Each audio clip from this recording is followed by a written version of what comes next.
ঘোর ইংরেজ আমল। 1894 সালে কাশীপুর অঞ্চলে এক ইংরেজের থেকে একটি বাড়ি কেনেন কয়লা ব্যবসায়ী বামন দাস মুখোপাধ্যায়। বেশ কিছু বছর পর 1904 সালে 35 বিঘা জমির একাধারে মা কালীর মন্দির তৈরি করেন তিনি। পরিবার ও স্থানীয়দের থেকে জানা যায়, কয়লা ব্যবসায় বিপুল লাভ করেছিলেন ব্যবসায়ী বামন দাস। মা কালীর আরাধনার ইচ্ছে তার মনে ছিল, তবে বিভিন্ন কারণে তা হয়ে উঠছিল না। এরই মাঝে তিনি দেবীর স্বপ্নাদেশ পান। আর কি দেরি না করে পুজো শুরু করেন বামন দাস। এখানে মাকে কৃপাময়ী কালী রূপে পুজো করা হয়। মায়ের ভোগে দেওয়া হয় নিরামিষী ভোগ। পাড়ার বাসিন্দাদের দাবি, পুজোর রাতে মন্দিরের চূড়ায় বসে এক বাচ্চা মেয়েকে পা দোলাতে দেখেছেন তারা। বাসিন্দাদের বিশ্বাস, মা কালী ওই রূপে এসে বসে থাকেন।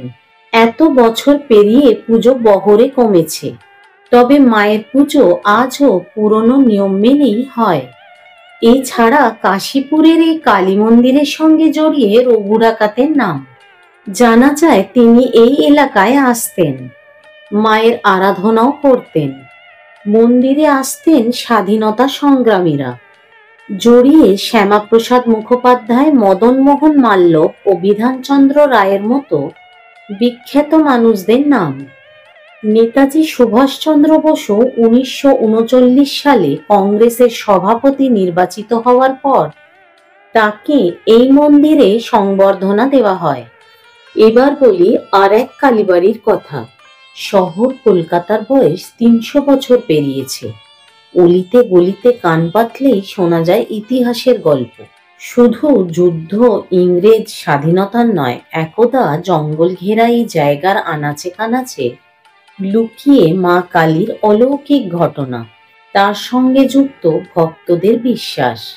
গঙ্গা তীরবর্তী বড়বাজার অঞ্চলের পোস্তাবাজার এলাকায় রয়েছে পুঁটেকালী মন্দির। কথিত আছে, প্রায় 500 বছর আগে হুগলির ভুরসুটের বাসিন্দা তন্ত্রসাধক রাজামানিক অর্থাৎ মানিকচন্দ্র বন্দ্যোপাধ্যায় এই মন্দির প্রতিষ্ঠা করেন।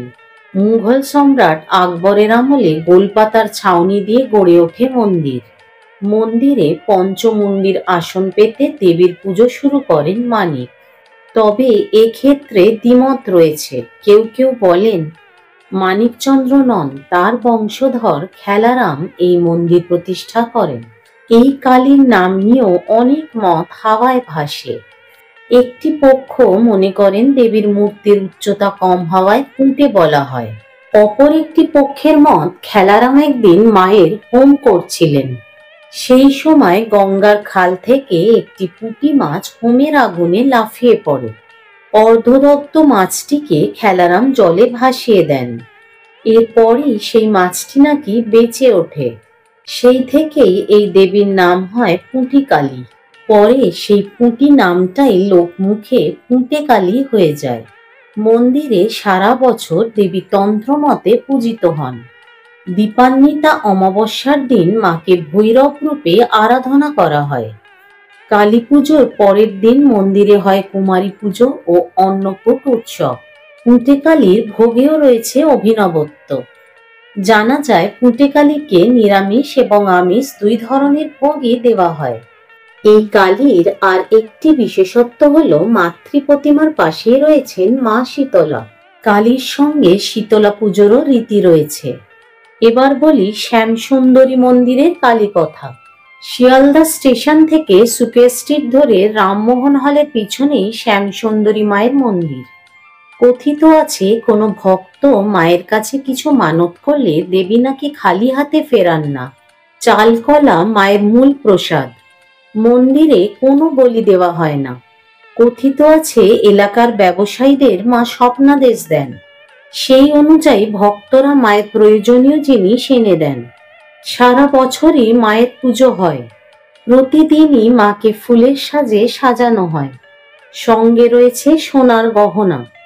দেখে মনে হয় মা যেন হাসছেন। ভক্তদের কাছে দেবী যেন করুণাময়ী। ভালো লাগলে লাইক করো, সাবস্ক্রাইব না করে থাকলে অবশ্যই চ্যানেলটিকে সাবস্ক্রাইব করে নিও। অনেক অনেক শেয়ার করো। সকলের মঙ্গল কামনা করে আজকে এখানেই শেষ করলাম।